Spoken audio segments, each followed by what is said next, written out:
Беймезгіл уақытта жүрген жасөспірімдер анықталды ма? Қанша ата-ана есепке қойылды? Қоғамдық орында құқық бұзғандардың саны қанша? Есірткі таратумен айналысқан күдіктіден қанша доза есірткі заты тәркіленді? Статистика алдамайды, сандар сөйлесін. Әр дүйсенбі сайын тәртіп сақшыларының атқарылған жұмыстарына назар аударыңыз. Жыл басынан бері тұрмыстық зорлық-зомбылық фактісі бойынша 30 қылмыстық іс тіркелген. Бүгінде тұрмыстық жанжал тақырыбы өзекті мәселеге айналды. Атырау облысы аумағында жыл басынан бері отбасы тұрмыстық зорлық-зомбылық фактісі бойынша 30 қылмыстық іс тіркеліп, 12 қылмыстық іс сотқа жолданды. Атап айтса, Қазақстан Республикасы қылмыстық кодекстің 108-де 1-ші бабымен 6 дерек, 109-да 1-ші бабымен 24 дерек тіркеліп отыр. Ал Қазақстан Республикасы қылмыстық процесі кодексінің 128-ші бабы бойынша барлығы 5 күдікті ұсталған.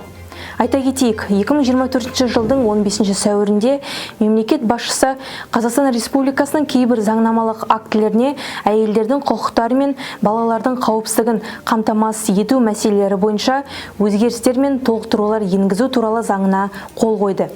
Енді денсаулыққа қасақана жеңіл зиян келтіру, ұрып-соғу сияқты құқық бұзушылықтар үшін қылмыстық жауапкершілік көзделеді. Егерде зорлық-зомбылық фактілердің құрбаны немесе куәгері болсаңыз, дереу 102 арнасына хабарласу қажеттігін ескертеміз. Түнгі қаладағы балалар іс-шарасы. Атырауда 2 күнде 170 құқық бұзушылық анықталды.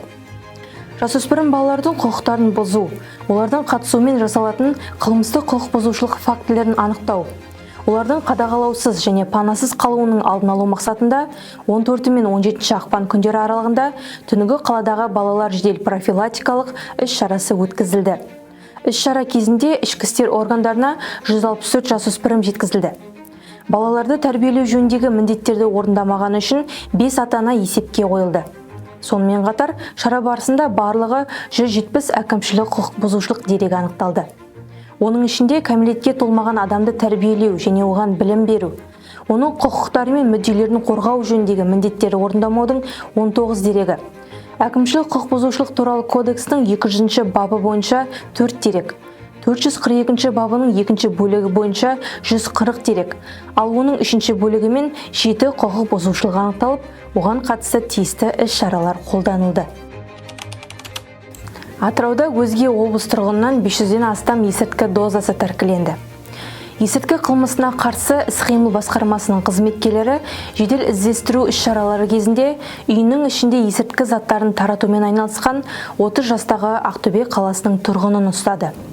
Тексеру барысында күдіктіден құны 30 миллион теңге болатын 500-ден астам доза альфа-ПВП синтетикалық есірткісі тәркіленді. Тергеу барысында күдіктінің Атырау қаласына Telegram әлеуметтік желісі арқылы синтетикалық есірткі заттарын өткізу және сатып алумен айналысатын интернет дүкеніне жұмысқа орналасу мақсатында келгені анықталды. Қазіргі уақытта тергеу сотының үкімімен күдіктіні 2 айға қамауға алуға санкция беріліп, сотқа дейінгі тергеу амалдары жүргізілуде. Тұрғындардың қауіпсіздігі қашанда құзырлы орган қызметкерлерінің назарында.